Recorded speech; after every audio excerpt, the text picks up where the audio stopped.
que Sega ne choisisse un célèbre hérisson bleu comme mascotte, plusieurs héros convoitèrent cette place, comme Alex Kidd ou Wonder Boy. Ils n'étaient pas les seuls, et un renard courageux leur disputa également ce rang, Psycho Fox.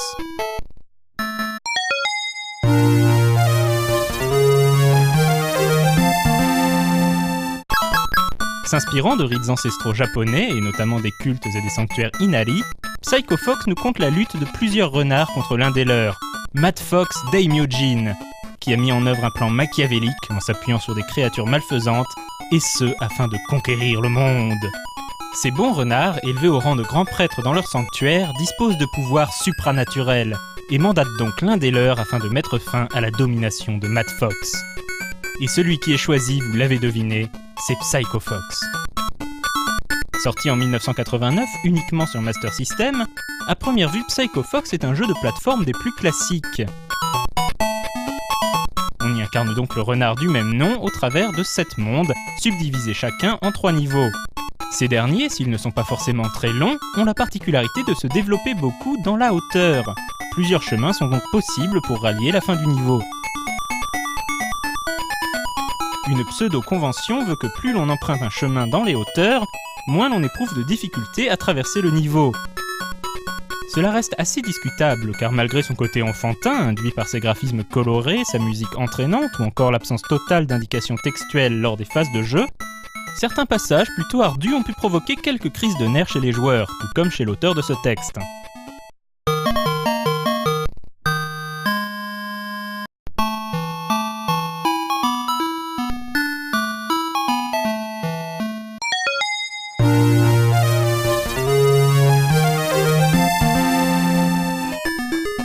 Plusieurs éléments ont cependant permis à ce jeu de marquer les esprits. Déjà, le héros peut se transformer en 4 animaux en utilisant l'item adéquat, le Psycho Stick, un bâton de la purification Shinto.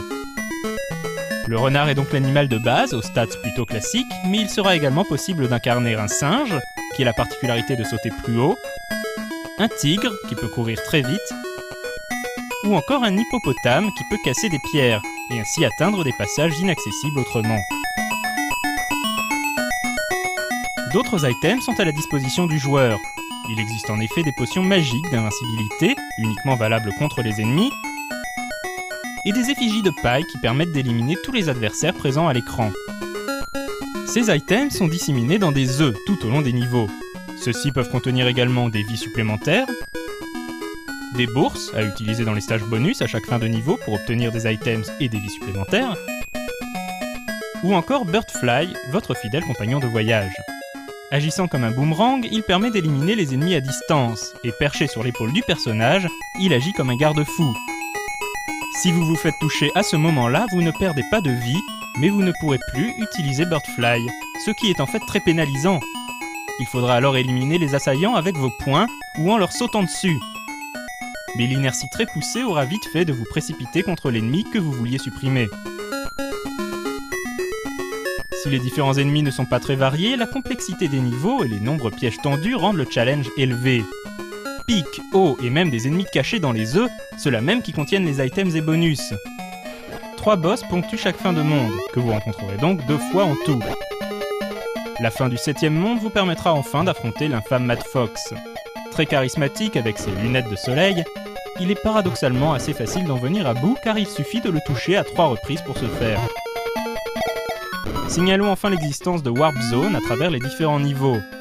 Ces zones vous permettent d'arriver plus rapidement à la fin du jeu, en sautant un ou plusieurs mondes selon l'issue que vous choisirez.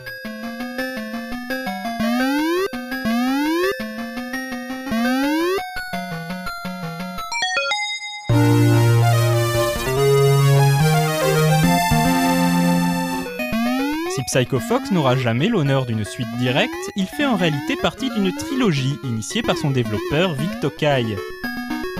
Les 3 jeux qui la composent mettent en scène des personnages et univers toujours différents, mais le principe du gameplay reste identique. Le premier jeu de la trilogie est sorti sur Famicom 1 an avant Psycho Fox. Il s'agit de Kid Kool. Dans Kid Kool, le héros doit rassembler les ingrédients pour guérir le souverain du royaume. L'une des particularités du jeu est l'existence d'un cycle jour-nuit toutes les heures de jeu. Le joueur doit accomplir sa quête en 3 jours, donc 3 heures en temps de jeu. Si le joueur est trop lent, il arrive trop tard pour sauver le roi et devra donc se contenter de la mauvaise fin du jeu. Enfin, le troisième jeu de la trilogie est quant à lui basé sur le dessin animé Magical Hat, lui-même adapté d'un manga à succès de Katakura Yoji. En Occident, il connut un ravalement de façade assez drastique et changea son nom pour Decap Attack. Un jeu à l'univers appelant Beetlejuice et la famille Addams, dans lequel le joueur incarne une momie qui attaque les ennemis en leur lançant sa propre tête.